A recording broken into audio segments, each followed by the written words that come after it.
Então vamos lá para a palavra de Deus. Já fomos abençoados nesse culto, que na verdade não é para nós. Quantos creem assim como pastor? Você não veio aqui cultuar para você, querido. Você veio cultuar para Deus. Você veio cultuar o nome do seu Deus. Você veio cultuar para Jesus. E por consequência, quando você adora, você se enche do Espírito e é abençoado. É consequência. Mas o motivo da nossa reunião é o Senhor nosso Deus e a pessoa do nosso Senhor, Salvador e Rei, Jesus Cristo. Aquele que tudo sustenta. Aquele que a todos sustenta. Amém? Então abra sua Bíblia, por favor. A palavra de hoje vai ser bem objetiva, eu espero. Estou ali, vou marcar no relógio, bonitinho. Vocês estão rindo, mas hoje eu vou conseguir terminar cedo.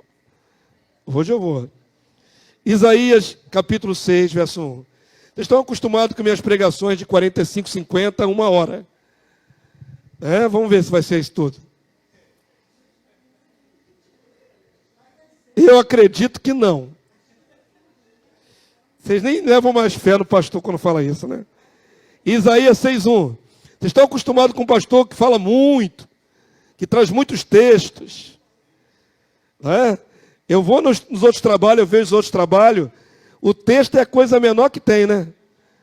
É uma porçãozinha de texto, o resto é tudo palavra que sai da boca do pregador. Aqui vocês estão acostumados que a gente abre aqui é textos, né, irmão? A gente lê versículo pra caramba, vários textos na Bíblia, palavra. Aqui nessa casa flui palavra. Amém? Hoje não será diferente, mas eu creio que esse tema ele é muito maravilhoso e ao mesmo tempo muito simples. Então por isso que eu creio que vai ser menor a pregação. Isaías 6:1, quantos estão com os olhos no texto? Olha que tema sugestivo. O propósito da existência, ver a Jesus e ao Pai. A palavra de hoje, nós vamos meditar nesse tema, que é ver a Jesus e ver o Pai. Quantos aqui têm desejo de ver a Jesus? Ver com os olhos. E o Pai? Então vamos meditar nisso nessa noite. Abriram aí Isaías 6:1? Texto famosíssimo, conhecidíssimo. Então vamos lê-lo em voz alta, quem quiser com o pastor. Vamos lá? No ano da morte do rei Uzias, eu vi o Senhor. Eu aí é o profeta Isaías.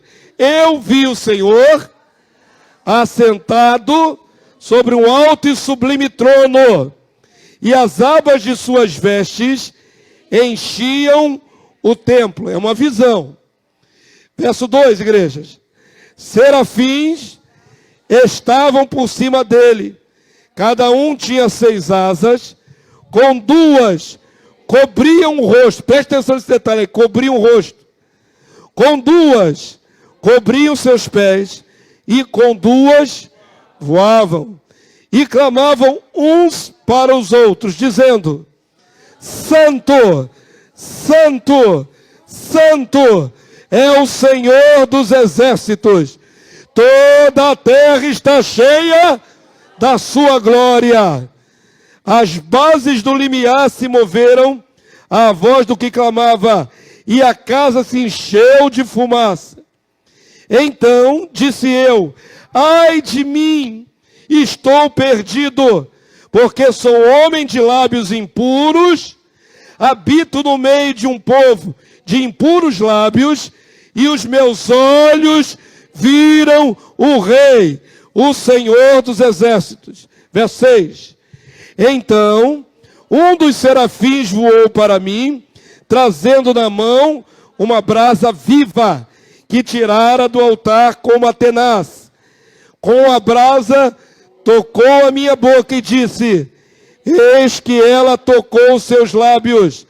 A tua iniquidade foi tirada, e perdoado o teu pecado. Amém, povo santo? Visão maravilhosa de Isaías, né, no Antigo Testamento. Mais de 650 anos antes de Cristo. Isaías foi mais ou menos esse período, profetizou. mais de 6 séculos e meio antes de Cristo vir ao mundo.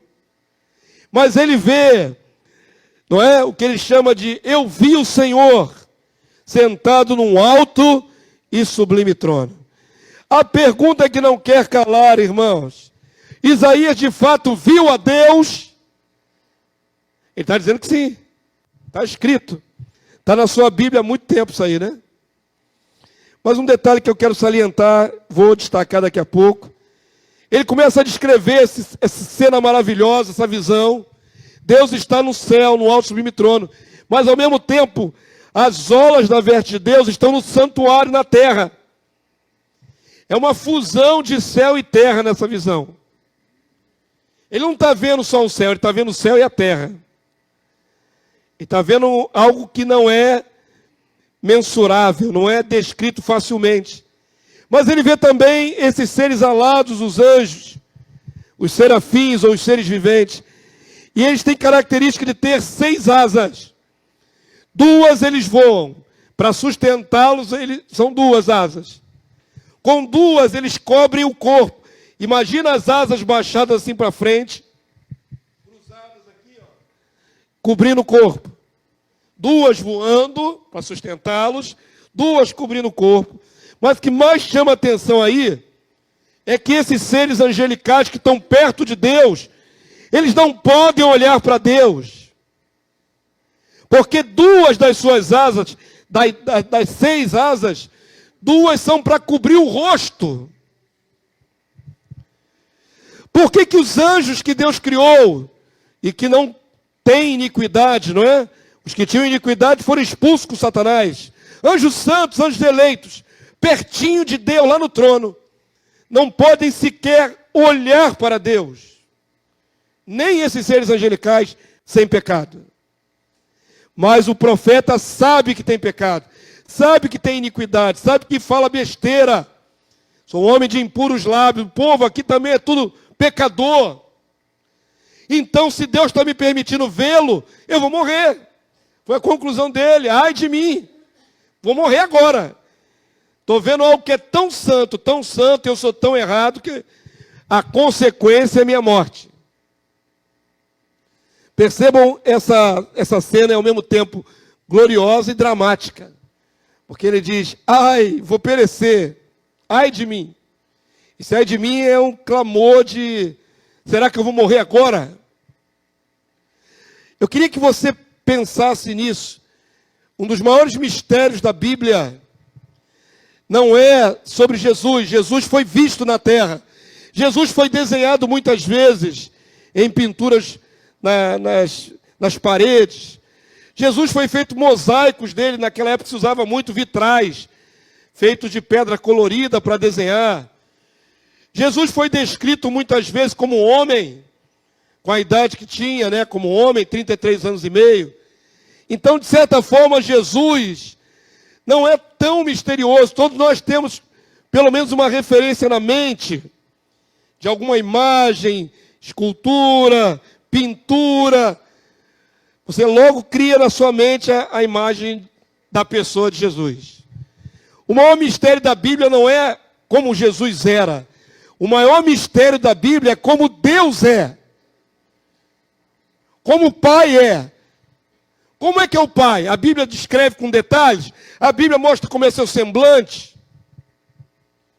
A maioria de nós tem, às vezes, por referência, imagens que foram pintadas de um homem barbudo, velhinho, né? Um ancião.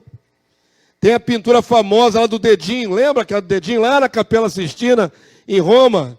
Onde aparece um Adão com o dedinho assim, e aparece um homem que seria Deus, barbudo, estendendo o dedo na direção do homem. Isso aí é a imaginação do pintor. O maior mistério é como é nosso Deus. Como Ele é de fato. Qual é a sua face. Nenhum ser que existe fora Jesus conhece. Nem os anjos. Quantos entenderam? Ninguém pode contemplar Deus na sua inteireza, devido a tamanha santidade. Então, queridos, quando os profetas, como Isaías dizem na Bíblia, que viram o Senhor, na verdade eles viram uma figura, não muito nítida, não com detalhe do seu rosto, mas algo que para ele podia traduzir: eu estou vendo alguém sentado no trono. O máximo de nitidez que é dado ao homem perceber. Teve um outro grande profeta, o profeta Moisés. Esse foi ousado. Eu quero ver a tua glória, Deus. Ele pediu para ver Deus na sua glória, sua inteireza. Deus disse a ele que não ia se mostrar a ele. Entra aqui, Moisés, por detrás dessa rocha. Quando eu passar com a minha glória, você vai ver só a parte de trás da glória. Nem a Moisés, um homem super santo, que entrou inúmeras vezes no monte, na presença de Deus, ficou dias e dias sem comer e beber, sobrenaturalmente, ali contemplando Deus, voltou com a face iluminada, resplandecendo luz de maneira sobrenatural. Nem ele foi dado ver como Deus é. Eu voltei mais um pouquinho, fui pesquisando. A palavra de Deus diz que o homem foi criado sem pecado. A corrupção veio depois, Adão e Eva. Pode ser que nós imaginemos que Deus se revelou a Adão e a Eva. Mas eu procurei e não achei. Não sei se tem alguma revelação oculta na língua hebraica que prove isso. Mas eu não achei referência de que Adão e Eva, mesmo sem pecado, viram a Deus. Na hora que eles pecam, o que diz na sua Bíblia é que eles ouviram a voz de Deus. Ouviram. O verbo que está lá não é viram com os olhos. Eles ouviram Deus se aproximando. Pode ser que amanhã ou depois a revelação aumente na palavra. Mas o que eu tenho até hoje, irmãos, é que ninguém, nenhum ser criado, jamais viu a Deus. Não é um mistério? Eu perguntei a vocês se vocês querem ver a Deus. Vocês querem ver a Deus? Todo mundo quer, até os seres celestiais. É um mistério, queridos. Eu fui olhando, percebendo, e aí quando Deus falou com Moisés, lá em Êxodo capítulo 33, verso 20, eu vou só citar os versículos, não quero nem que vocês fiquem abrindo os textos todos, mas são poucos versículos. Êxodo 33, verso 20, Deus disse assim para Moisés, e acrescentou: não me poderá ver a face, porquanto homem nenhum verá a minha face e viverá. Não é permitido ao ser de carne ver a Deus. Quantos entenderam? Digam amém. Não é permitido. O próprio Deus diz: nenhum homem, nenhum. Jesus veio ao mundo, Filho de Deus, o Logos que se fez carne. Jesus assumiu forma humana. E como eu já disse, na forma humana ele pode ser descrito. Podem descrever como era a sua face, seu semblante. Mas o próprio Senhor Jesus disse que nenhum ser humano jamais viu o Pai. Abre agora esse texto, você precisa ver. João capítulo 1, verso 18. Evangelho de João capítulo 1, verso 18. Ah, pastor, mas o profeta Isaías disse que viu. O profeta Daniel disse que viu. O ancião de dias. O profeta Moisés tentou ver. Você vai achar um monte de pequenas referências dizendo que os profetas viram.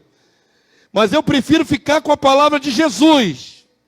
Ele é a verdade encarnada. Ele é a última palavra em revelação, é Jesus. Então não há contradição na Bíblia. O que eles viram não era uma coisa nítida. Daniel, por exemplo, viu o ancião sentado no trono para julgar, e o trono dele era envolto em chamas de fogo.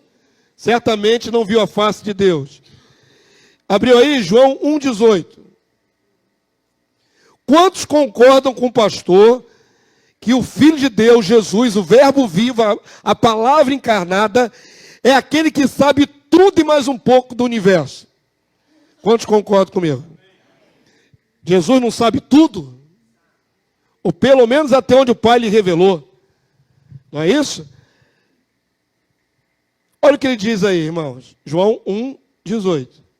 Leia com o pastor em voz alta. Vamos lá, só esse versículo.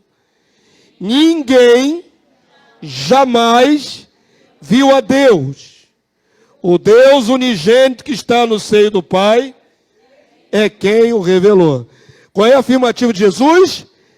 Ninguém dá para dar alguma exceção a ninguém, irmãos? Ninguém é ninguém. Qual tempo? Em todo tempo, jamais. É ninguém que exclui toda exceção e em nenhum tempo, jamais. Ninguém jamais viu a Deus. Quantos podem dizer amém? Não tem como lutar contra o verbo vivo, né? Ah, mas alguém viu algo que para ele discerniu como sendo Deus. É muito importante você entender isso, irmãos. Sabe por quê? Eu vou mostrar a você até o final dessa palavra, que é bem curta, que o maior prêmio da nossa vida vai ser ver Deus. Vai ser o maior prêmio de todos. Sabe qual é a maior conquista de tudo? A gente encontrar o nosso Criador. Aquele que nos amou. Isso vai ser a maior recompensa de toda. Vamos deixar para o finalzinho. Está declarado aí por Jesus que ninguém jamais viu a Deus? Amém? Eu quero que você abra agora, por favor. João capítulo 14. Você estava no capítulo 1, 8. Agora vai para o 14, 8.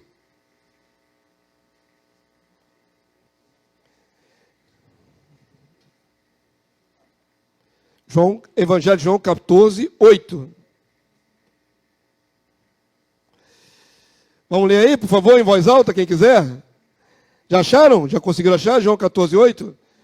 São poucos textos, está faltando aqui uma meia dúzia de textos, já vou acabar. Vamos lá? Leia com o pastor então. Replicou-lhe Filipe: Senhor, mostra-nos o Pai, e isso nos basta. Disse-lhe Jesus: Filipe, há tanto tempo estou convosco, e não me tens conhecido? Quem vê a mim, vê o Pai. Como dizes tu? Mostra-me o Pai. Olha o que eu quero destacar aqui nesse texto, chega a ser meio engraçado. Você gostaria de ter visto como é Jesus? Não é esse do The Chosen não, viu, irmão? Quem está acompanhando na série, aquele Jesus com cara de hippie. Aquele Jesus tem cara de hippie, irmão. Não tem a cara de, sei lá, tem a cara meio esquisita ele. Nem o Rodrigo Santoro já passou num filme aí como Jesus, nem qualquer um, nem o Jim Caviezel. Mas você não gostaria de ter uma máquina do tempo e voltar lá no ano 33 da era cristã? Já pensou? Ficção científica. Entrar na máquina do tempo e voltar lá antes da crucificação e contemplar como era Jesus? Não seria legal? Ver como é que ele era de verdade?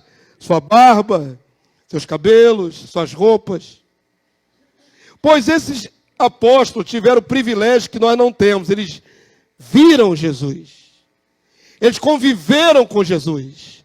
Eles comiam com Jesus. Eles dormiam com Jesus. Eles andavam com Jesus. Eles viam quando o sol pingava da testa de Jesus.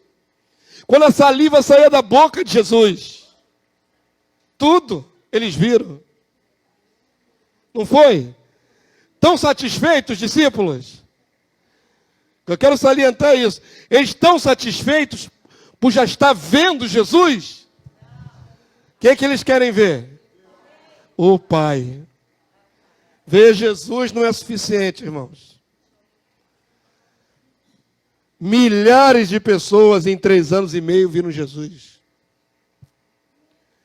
Quando ele subiu ao céu, tinham 500 testemunhas vendo ele subir aos céus. Muita gente viu Jesus, até os seus inimigos. Mas o que o coração dos discípulos ansiava não era só ver Jesus, eles querem ver o Pai. Se tu nos mostrar o Pai, isso nos basta. Nós somos movidos por visões. Nós queremos ver. Não é? Se virmos, seremos mais fervorosos. Isso é uma questão muito séria, viu? Mas eu queria destacar aqui que eles queriam ver o Pai. Jesus diz, mas eu represento o Pai. Eu reflito o Pai. Eu faço as mesmas obras que o Pai. Não, mas a você eu estou vendo, Jesus. Quanto tem de altura. Eu quero ver o misterioso. Eu quero ver o que o olho humano jamais viu. Eu quero ver é Deus o Pai. O apóstolo Paulo, não precisa abrir, só anotar. Primeira carta de Timóteo 6,16. Diz assim, o único que possui imortalidade, que habita em luz inacessível, já colocou um impedimento. Onde Deus está é inacessível. Que habita em luz inacessível, a quem homem algum jamais viu, nem é capaz de ver. A ele a honra e o poder eterno. No endosso que Jesus disse, ninguém jamais viu a Deus, nenhum ser humano. O homem não jamais viu e nem pode ver, porque ele habita em luz inacessível, em luz inacessível. Então eu queria que você pensasse nisso nessa noite.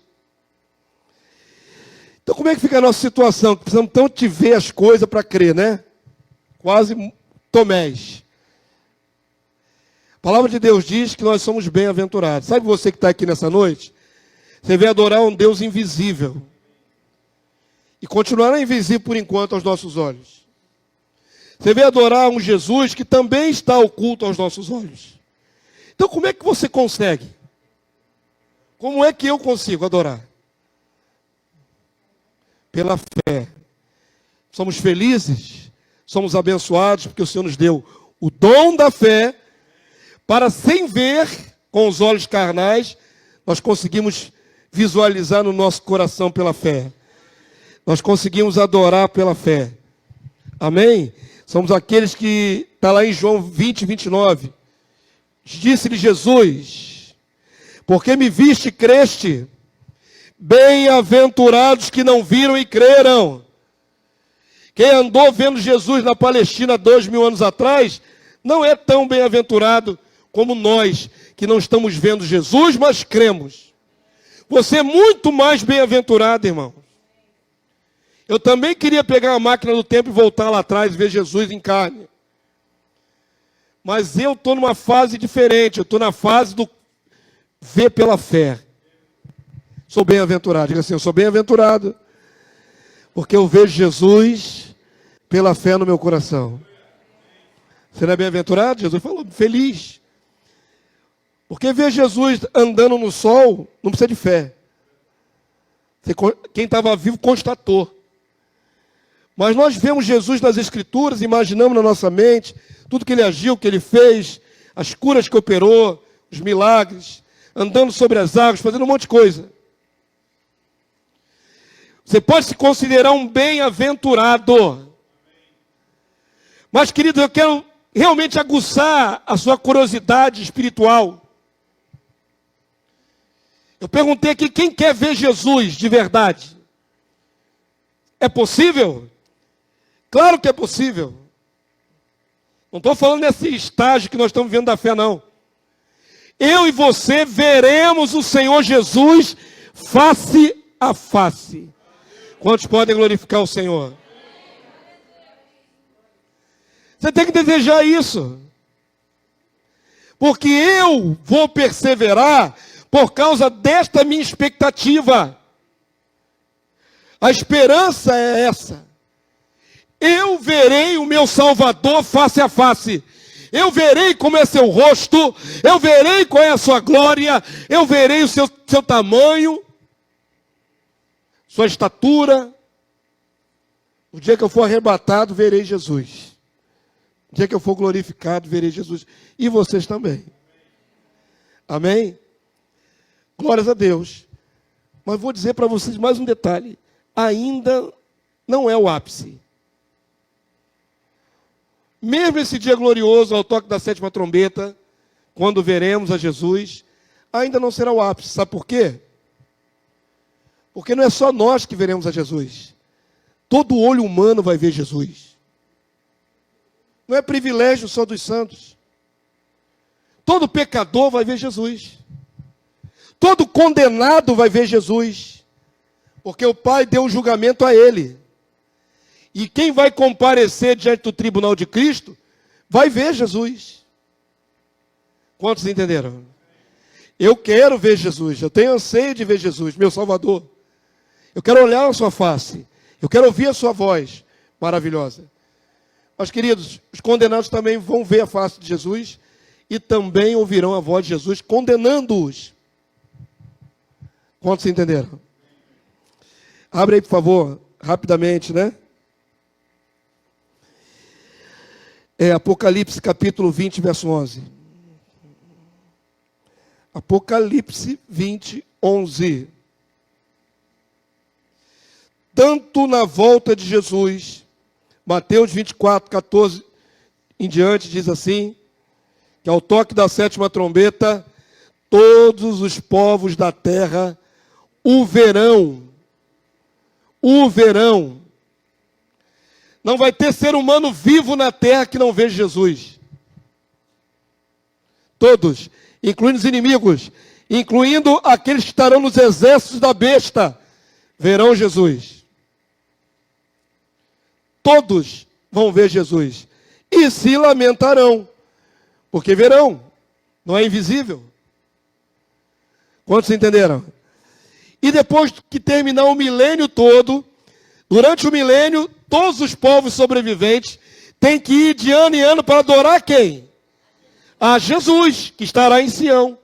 Eles verão Jesus durante 1000 anos, verão Jesus. Todos os povos da terra verão Jesus por 1000 anos. Amém, povo? Entenderam? Ainda não é o ápice? Todos verão Jesus. Apocalipse 20, 11 diz assim, quem quiser ler em voz alta. Vi um grande trono branco, e aquele que nele se assenta, de cuja presença fugiram a terra e o céu.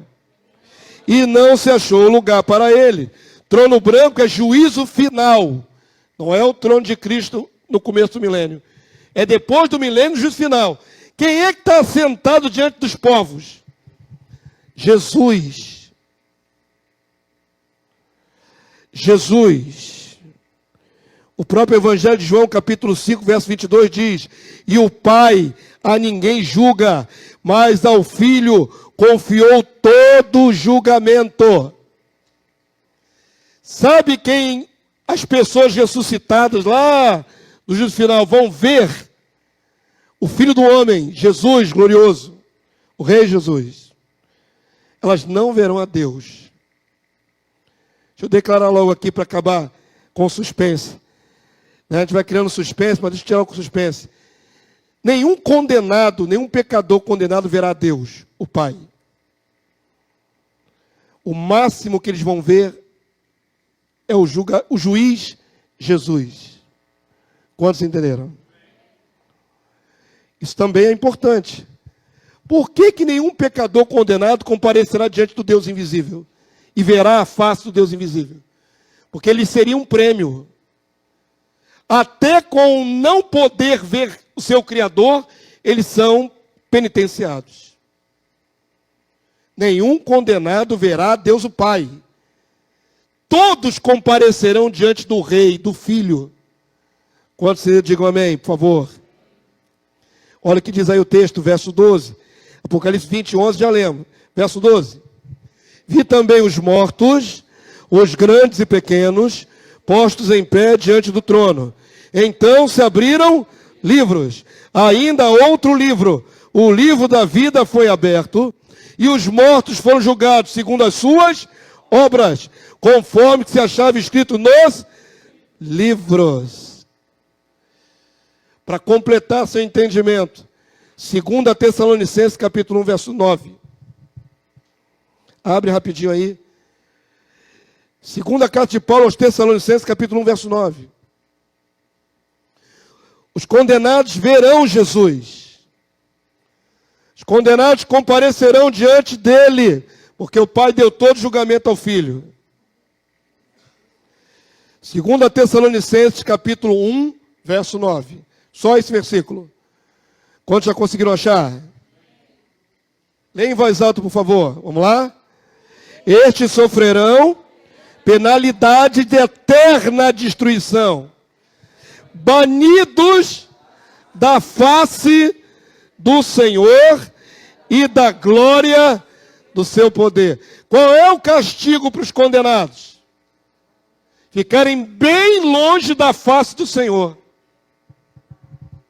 Entendeu? Eles são penalizados com um banimento. Banimento é afastamento, jogar para o mais distante possível. Contemplar a face do Senhor é prêmio, é bênção. Quantos entenderam? Não poder ver o seu Senhor é castigo. Então deixa eu recapitular. Todo ser humano deve sua vida a Deus Pai, Criador de todas as coisas, e deve sua vida a Jesus, o autor da vida, o Logos da vida. O Pai e o Filho criaram todas as coisas visíveis e invisíveis, quer tronos, principados, potestades, ser humano.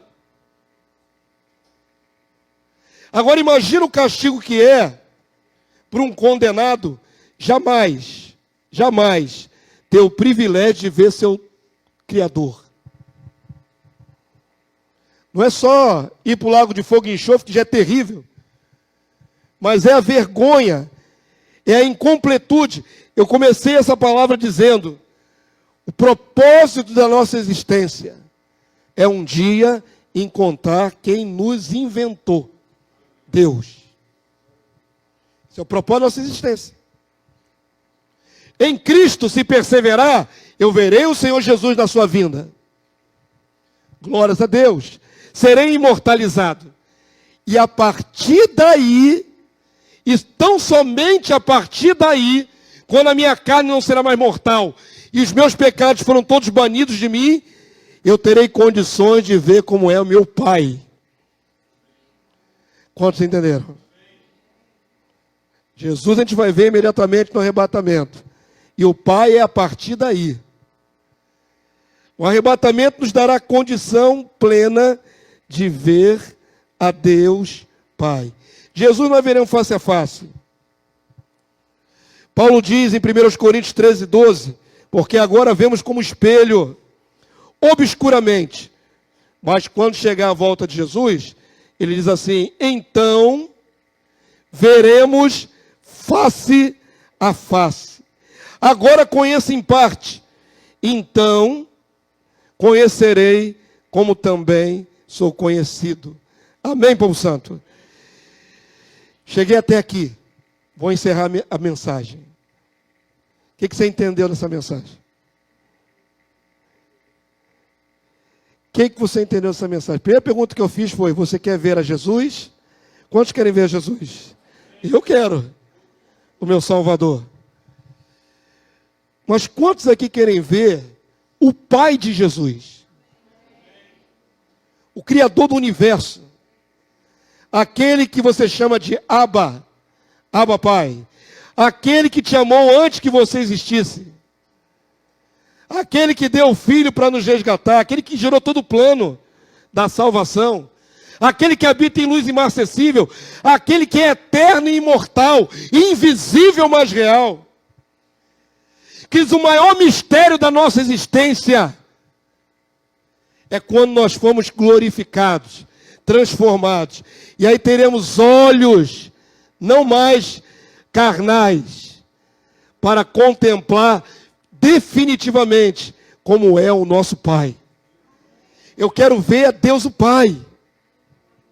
Eu quero contemplar como Ele é, qual é a sua estatura, qual é a sua beleza, qual é o seu semblante.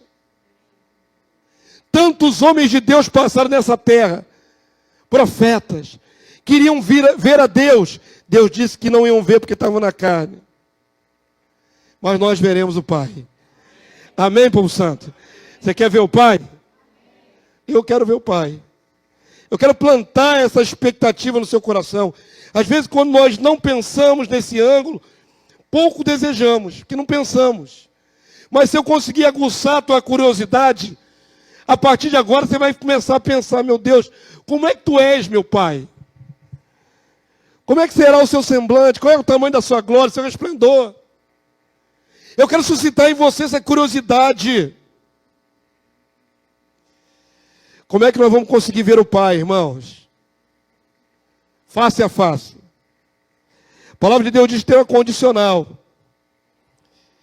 Está lá no livro de Hebreus, capítulo 12, verso 14. Penúltimo versículo. Hebreus 12, 14.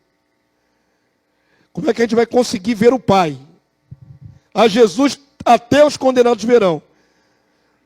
Mas o Pai é só para os santos.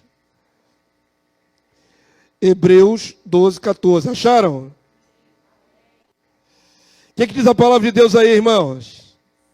Segui a paz com todos e a santificação, sem a qual ninguém verá o Senhor. Qual é o processo na minha vida, na sua, para eu finalmente ver como é Deus? Santificação e paz com os irmãos. Não é a santificação, não. Primeiro falou seguir a paz com todos. Há um processo aí, amém? E aí que ele vai se cumprir aquele dia mais espetacular de todos. Abra, por favor, o último texto, Apocalipse 22, 3. Apocalipse 22, 3. Por muitos anos, nós pregamos o reino na terra, tentamos persuadir as pessoas pela Escritura que tem que ter esperança de ver Jesus em Monte Sião. Por muitos anos. Mas poucas vezes a gente fala assim, eu vou subir ao céu e eu vou ver meu Pai. É difícil a gente falar isso aqui nessa igreja, não é? Mas saibam, queridos, que nós não somos celestofóbicos. Eu criei uma palavra. Eu criei um neologismo. Celestofóbicos. Nós não temos aversão ao céu de Deus. Nós só cremos que vamos passar o milênio aqui na terra. Mas quem disse a vocês que nós não vamos poder contemplar Deus lá no céu? Quem disse a vocês que a gente não vai dar umas subidas de vez em quando? Corpo glorioso, querido, não tem mais impedimento. Eu quero que você, nessa noite, gere na sua mente, que é tudo pela fé, né? A expectativa de ver a glória do Pai. Abre por último aí. Apocalipse 22, 3. É o último texto. Apocalipse 22, 3. Eu tenho cerca de 30 minutos que estou pregando. Falei que ia acabar mais rápido. Então você já pode até se colocar de pé. É o último texto mesmo. Eu falei e cumpri. Vocês que debocharam que o pastor de vocês não conseguia pregar uma mensagem que desse para entender em pouco tempo. Quem debochou, engole o choro agora. Engole o muxoxo. Duvido. 50 minutos, 1 hora. Tem 30 minutos. Tem não? Vem com a sua palavra que eu marquei a hora que comecei. Apocalipse 22, 3, irmãos. Vamos ler juntos? Leia aí, por favor. Nunca mais haverá qualquer maldição. Nela estará o trono de Deus e do Cordeiro. Os seus servos servirão. E o que, igreja?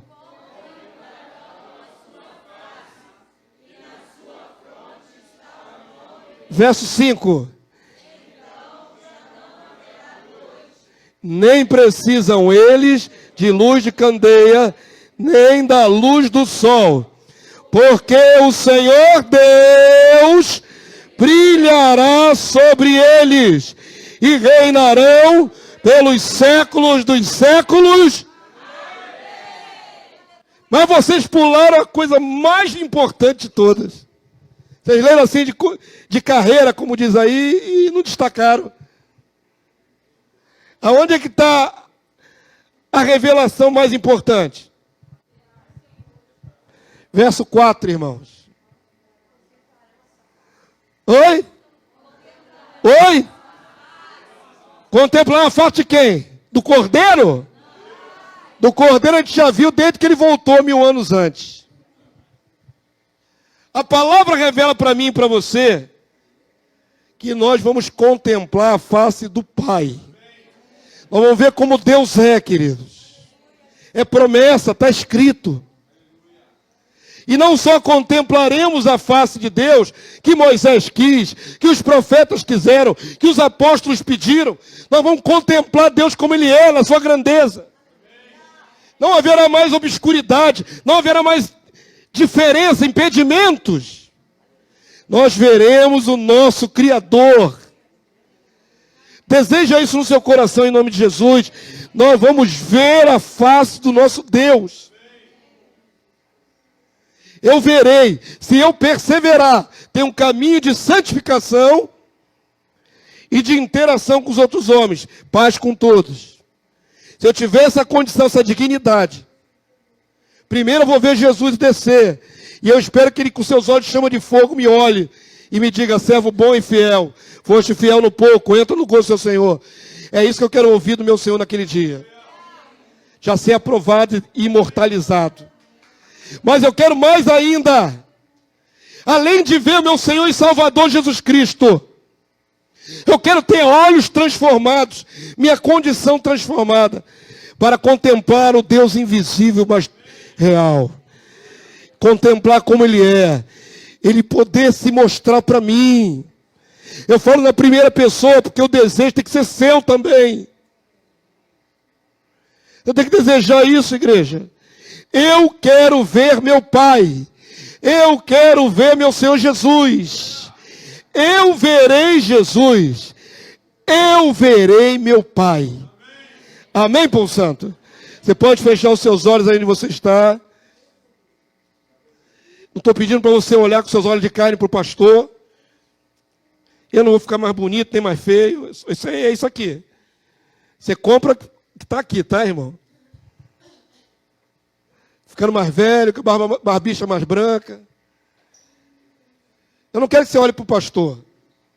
Eu quero que você faça um exercício de fé nessa noite. Tenta imaginar no seu coração a volta de Jesus. Como você imagina? O céu se abrindo, toque de trombeta, e o Senhor vindo cheio de glória e majestade.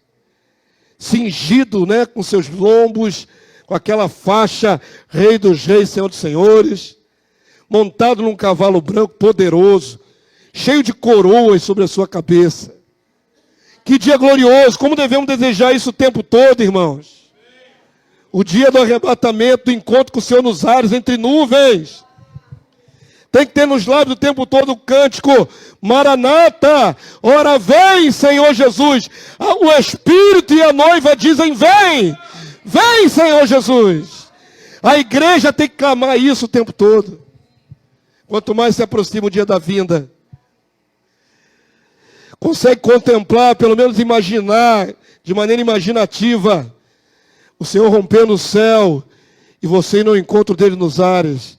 A sua glória, a sua majestade, a sua beleza, o seu semblante, o seu poder. Queridos, nós queremos às vezes tantas experiências aqui na terra de cura, libertação, de provisão, mas ainda Jesus está oculto aos nossos olhos. A promessa é mais do que você ter livramentos nessa vida. A promessa é um dia estar junto dele, estar com ele. A palavra de Deus diz que estaremos com ele. Aonde ele for, a noiva vai junto. Nós nunca mais nos separaremos dele. Nunca mais. É o corpo e a cabeça, os membros. Temos que usar isso como uma âncora da nossa fé. Ah, pastor, eu estou enfraquecido na fé. Eu estou desmorecendo, porque eu não estou vendo nada acontecer. Querido, então creia pela fé. Tenha esperança no coração. Ainda que não aconteça nada, ainda que a figueira não floresça, não dê o seu fruto, eu continuo crendo. Eu vou ver Jesus. Eu verei meu Salvador. E além do meu Salvador, quero que você amplie um pouco mais o foco. Eu não sei como é que você imagina o seu Deus e Pai. Para mim não há um semblante definido, não há rosto. Para mim não há uma forma humana antropomórfica. Para mim, como diz a Escritura, Deus é luz. Deus é espírito. Deus está sentado num alto e sublime trono. E ao redor dele é glória para todo lado. É um Deus que é todo glória. É um Deus que tem querubins e serafins ao redor, mas que tem que fechar as asas diante da face, porque Ele é tão santo, tão maravilhoso, que nem esses anjos podem vê-lo. Mas eu verei o meu Pai. Eu verei meu Pai. Eu verei o meu Criador, o meu idealizador, aquele que pensou em mim na eternidade. E é o que eu quero ver. É o prêmio, o maior de todos os prêmios. Estar com o Cordeiro, estar com o Pai, unido num só Espírito, e reinando pelos séculos dos séculos. Amém. Amém, igreja? Você pode contemplar o Senhor nessa noite assim? Você contempla o seu Deus, a glória do teu Pai, a glória do teu Salvador Jesus. Aleluia! Aleluia! Eu quero ver a face de Deus. Eu verei a face de Deus. Aleluia! Deseja isso no seu coração, igreja. Glórias a Deus.